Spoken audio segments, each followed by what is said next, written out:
ఏదైనా అసాధ్యమైనది ఉన్నదా అంటే ఆయనకి ఏది అసాధ్యమైంది లేదు. ఆయనకు సమస్తము సాధ్యమే. ఆయనకు సమస్తము సాధ్యమే. మార్క్స్ వార్త కూడా ఒక మాట చూడండి. మార్క్స్ వార్త 7వ అధ్యాయం 37వ వచనం చూడండి.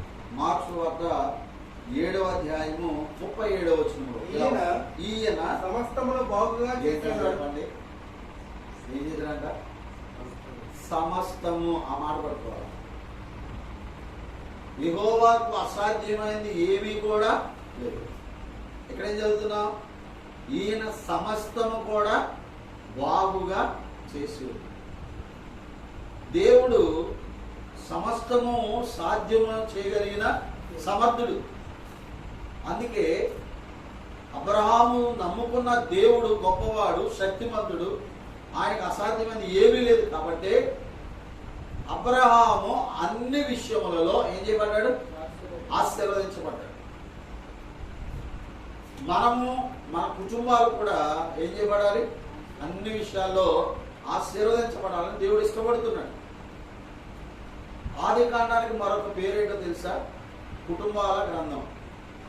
ఆది కాండానికి మరొక పేరేంటి చెప్పండి? కుటుంబాల గ్రంథం. ఎందుకని? ఆది కాండంలో ఏం కనబడతాయి మనకి?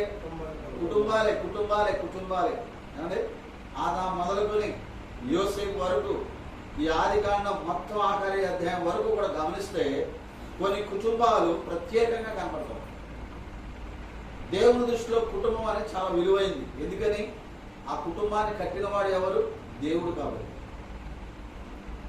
కొన్ని కుటుంబం బాగుంటే, బాగున్న కుటుంబాలు 10 ఉంటే ఆ ఊరు బాగుపడు. సంఘంలో ఉన్న కుటుంబాలు బాగుంటే సంఘం బాగుపడు.